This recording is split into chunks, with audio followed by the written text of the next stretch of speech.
The expanse of the deep sea is slowly becoming more understood, with new discoveries constantly challenging our understanding of the ocean's complex processes and diversity. But one deep sea ecosystem remains very much a mystery to us. We are only now beginning to explore deep sea canyons, and in doing so, we have uncovered diverse and abundant coral reefs that we did not know existed until recently. Their scale is immense, with colourful sponge gardens and corals lining the chasms and ridges of expansive canyons at 6,000 metres or 20,000 feet deep, some rivalling the Grand Canyon in their enormity. But how do these corals survive down here in the cold, dark abyss? Let's dive in and take a look.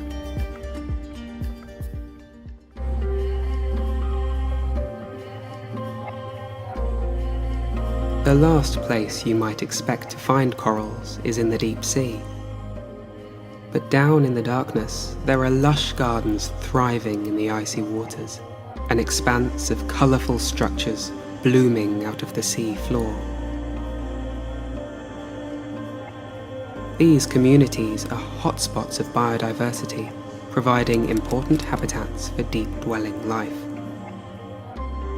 And yet, they are one of the most poorly understood of all deep-sea ecosystems. Much like in shallow reefs, deep-sea corals are made up of colonies of coral polyps working together to survive.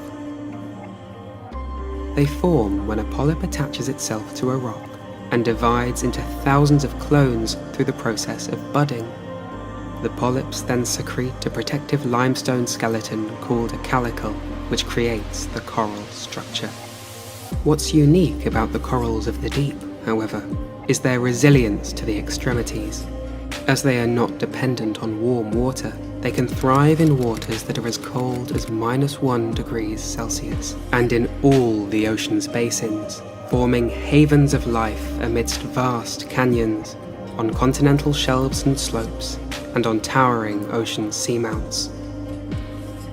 Unlike tropical reefs, they live from 150 feet to more than 10,000 feet below sea level, where sunlight is dim to non-existent. So, instead of obtaining energy or nutrients from sunlight, they live off the dead, and gather all they need by catching organic material called marine snow that drifts past on the currents. But leftovers from the shallows are not enough on their own. Here, the corals also eat microorganisms such as krill and plankton, ensnaring them with their branching, feathered, fan-shaped structures. Deep-sea reefs are sometimes referred to as mounds. This is because as the reef grows, corals below die off and leave behind a large calcium carbonate skeleton.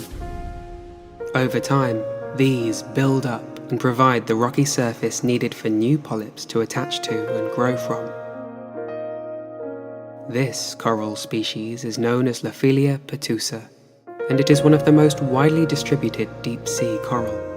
This branching, stony coral began its life as a tiny larva drifting through the deep. Once it settled on hard rock, it began to grow into a colony.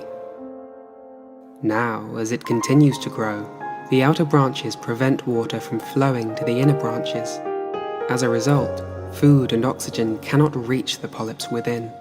The inner branches die, weaken, and break apart, while the living branches overgrow the dead skeleton.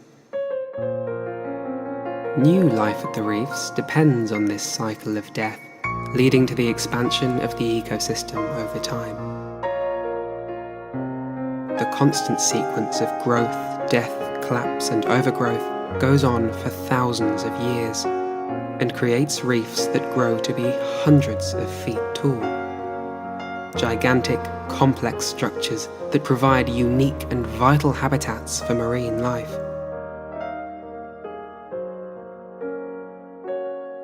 Other coral types, known as tree corals, form dense coral gardens, providing important spawning and nursery grounds. There is an astounding diversity of life found at these deep-sea gardens. This is because they are well-established communities.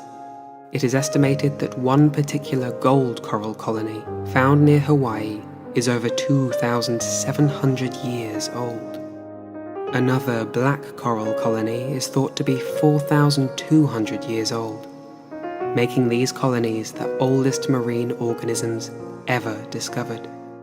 Due to the ability of polyps to continuously regenerate, some deep reefs have been thriving and expanding for over 40,000 years. Thus, their stable and unchanging nature has provided these habitats for marine life and allowed organisms here to diversify and evolve into some truly unique creatures. Worms, anemones, starfish and lobsters are just a few of the abundant invertebrates that depend on these deep corals. Many fish live here too, relying on the corals as a source of food, a place to hide from predators, and to nurse their young. Animals found here are demersal. This means that they live on or near the sea floor, like this red coffin fish, a species of deep-sea anglerfish that walks through the reef using specially adapted fins. In some cases, the corals become involved in symbiotic relationships with the demersal life at the reefs. This unidentified crab was found carrying a colony of zoanthid corals on its back. The crab benefits from obtaining a degree of protection from the coral, while the coral gets better access to food as the crab moves around, and it no longer has to compete for space with other corals on the rocks. Despite the remote isolation of deep-sea reefs, they are not out of reach of human destruction. They face the threat of bottom trawl fishing, an indiscriminate, destructive method that sweeps up unwanted animals, including the corals, as bycatch. The destruction of these corals devastates deep-sea life.